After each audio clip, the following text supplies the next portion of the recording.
സജു ഒരു പൂവാണ് ചോദിച്ചത്, പക്ഷേ ശ്രീപത്മനാഭൻ ഒരു പൂന്തോട്ടം തന്നെ കൊടുത്തു. യെസ്, ഗോപകുമാർ സാർ, ആം ആദ്മി പാർട്ടിയുടെ ഭാവി എന്തായിരിക്കും? ഒരു സ്പ്ലിറ്റ് ഉണ്ടാവാനുള്ള സാധ്യത ഉണ്ടോ? എന്താണ് താങ്കളുടെ നിരീക്ഷണം?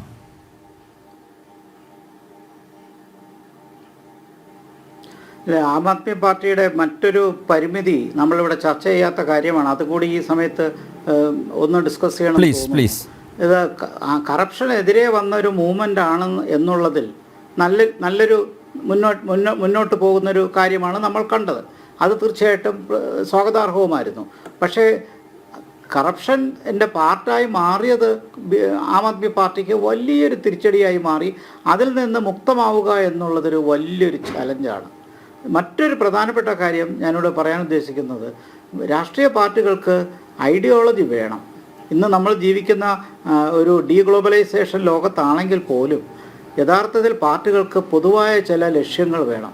അത്തരം ലക്ഷ്യങ്ങൾ കാഴ്ചവെക്കുന്നതിൽ ഒരു പ്രസക്തി വേണം, അതിനൊരു അജണ്ട വേണം, ഒരു മാനിഫെസ്റ്റോ വേണം. അപ്പോൾ അങ്ങനെ ഒരു ഐഡിയോളജിക്കൽ ക്യാരക്ടർ പാർട്ടിക്ക് ഇതുവരെ ഇല്ല.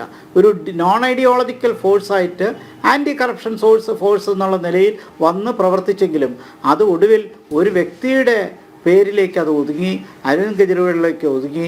അദ്ദേഹം തന്നെ എടുത്ത ടാക്ടിക്സ് നോക്കിക്കഴിഞ്ഞാൽ ഒരു വശത്ത് ഫ്രീ ബീസ് കൊണ്ടുവരുന്നുണ്ട്, മറുവശത്ത് മൈനോറിറ്റീസിനെ അപ്പീസ് ചെയ്യുന്ന നടപടികൾ എടുക്കുന്നുണ്ട്, അതോടൊപ്പം തന്നെ സോഫ്റ്റ് ഹിന്ദുത്വ കൾച്ചർ കൊണ്ടുപോകുന്നുണ്ട്. അദ്ദേഹം ഹനുമാൻ്റെ വലിയ ആരാധകനായി മാറി, ദൈവവിശ്വാസം കൂടുതലായി കാണിച്ചു, തീർച്ചയായിട്ടും അയോധ്യ മൂവ്മെൻറ്റിനെ പിന്തുണച്ചു. അപ്പോൾ BJPയുടെ ആശയങ്ങളോടൊപ്പം അടുത്ത് നിൽക്കുകയാണെങ്കിൽ അത് പറയണം. അതല്ല, അതിനൊരു സോഷ്യലിസ്റ്റ് ആശയമുണ്ടെങ്കിൽ അത് പറയണം. അതല്ല, ലിബറൽ ആശയമാണെങ്കിൽ അത് പറയണം. അപ്പോൾ ഐഡിയോളജി ഇല്ലാത്തതും ആം ആദ്മി പാർട്ടിയെ സംബന്ധിച്ചിടത്തോളം വലിയൊരു വെല്ലുവിളിയാണ്.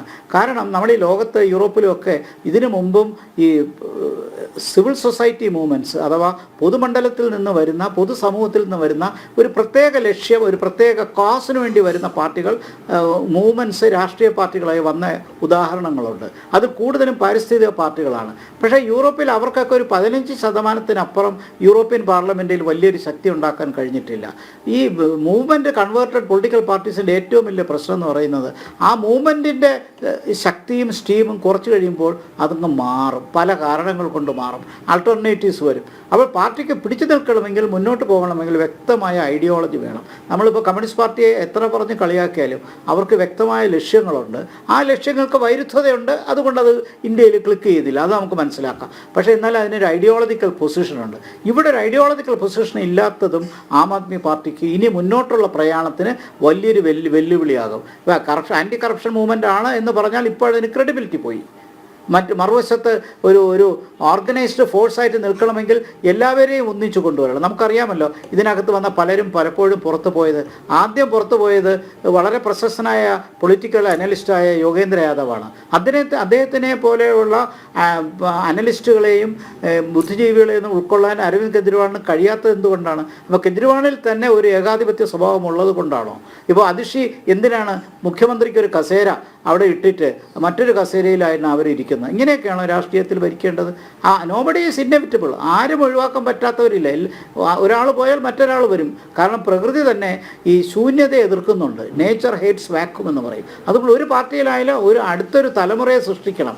അങ്ങനെ സൃഷ്ടിക്കാൻ കഴിയാത്തതാണ് ഇപ്പോൾ അതിഷിക്ക് പോലും ഇങ്ങനെ ഒരു സാഹചര്യത്തിൽ ഒരു മുഖ്യമന്ത്രി കസേര ഡിഫാക്റ്റോ മുഖ്യമന്ത്രിയായിട്ട് അരവിന്ദ് കെജ്രിവാളിനെ മനസ്സിൽ കണ്ടുകൊണ്ട് അവർ തന്നെ ഡിജൂറെ അല്ലെങ്കിൽ നിയമപരമായ മുഖ്യമന്ത്രിയായി തുടരുന്നത്. ഇങ്ങനെയാണോ പാർട്ടികൾ കൊണ്ടുപോകേണ്ടത്? അപ്പോൾ പാർട്ടിക്കകത്ത് പിളരുമോ എന്ന് ചോദിച്ചു കഴിഞ്ഞാൽ പിളരാൻ മറുവശത്ത് അതുപോലൊരു ശക്തിയുണ്ടോ? അങ്ങനെ ഒരു വ്യത്യസ്ത ഗ്രൂപ്പിനെ വളർത്തിയിട്ടില്ലല്ലോ.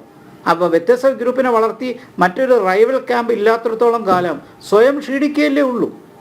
അപ്പോൾ ചുരുക്കത്തിൽ ഇതിന് നല്ല ജോലിയുണ്ട്. ഈ രണ്ട് സംസ്ഥാനങ്ങളിൽ ശക്തമായി നിൽക്കുന്നുണ്ട്.